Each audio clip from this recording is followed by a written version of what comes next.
Bonjour peuple du Seigneur, bonjour bien-aimés. Que le Seigneur nous bénisse, excellent et bon mardi à tous. Par la grâce du Seigneur, nous sommes à quelques mètres de la ligne d'arrivée.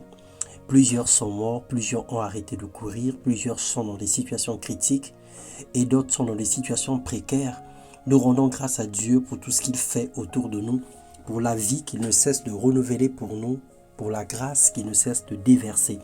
Ce matin, nous allons partager la parole de Dieu et le thème de notre méditation, fuir la débauche, alcool et drogue principalement.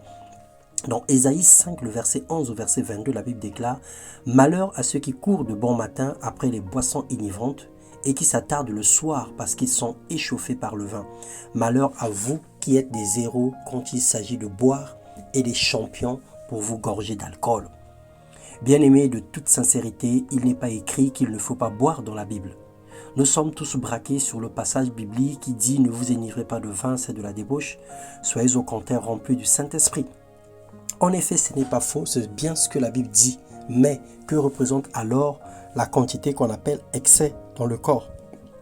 Parce que la Bible nous demande de ne pas faire excès. Alors que représente en réalité un excès pour une personne?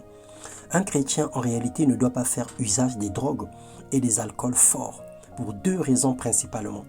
Son corps est le temple du Saint-Esprit, il n'a donc pas besoin d'un tonifiant ou d'une consolation venant des stupéfiants ou d'alcool. En plus de ces choses, abîment notre organisme et alimentent l'industrie de la débauche. La Bible dit, ne savez-vous pas que votre corps est le temple du Saint-Esprit qui est en vous et que vous avez reçu de Dieu et que vous ne vous appartenez point à vous-même, car vous avez été rachetés à un grand prix. Glorifiez donc Dieu dans vos corps et dans votre esprit qui appartiennent à Dieu. 1 Corinthiens 6, 19 à 20. Et la deuxième raison, c'est que parce qu'il est devenu un sacrificateur, un chrétien est devenu un sacrificateur, le sacrificateur doit vivre de façon spéciale et particulière. Sa seule source d'inspiration est le Saint-Esprit. Par motif de conscience, il ne peut pas vivre selon le siècle présent et imiter les gens de ce monde. À celui qui nous aime, à qui nous a délivrés de nos péchés par son sang et qui a fait de nous un royaume des sacrificateurs pour Dieu son Père, à lui soit la gloire et la puissance au siècle de siècle, nous dit Apocalypse, le chapitre 1, le verset 6 et le verset 5 à 10. Et le chapitre 5 à 10. Bien-aimés, marchons honnêtement comme en plein jour, loin des excès et de l'ivrognerie, de la luxure et de l'impudicité, des querelles et des jalousies. Mais revêtez-vous du Seigneur Jésus-Christ et n'ayez point soin de la chair pour en satisfaire les convoitises. Le corps a besoin d'alcool, oui. La médecine, la science nous le recommande. Mais en fait, combien de grammes par litre dont le sang en a besoin? Ce que le corps demande, on peut l'obtenir en réalité dans un bouchon de bière ou encore dans un fruit mûr. Le corps d'un être humain, selon la science, a besoin de 0,2 grammes d'alcool par litre dans le sang. Alors arrêtez de consommer au nom de la science. Que chacun soit responsable de ses actes. Que chacun aujourd'hui traite sa vie durement et que chacun soit imitateur de Jésus-Christ.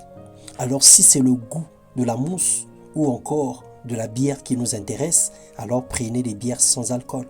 Mais là, il ne s'agit pas de la bière, il ne s'agit pas du vin, mais nous parlons de l'alcool.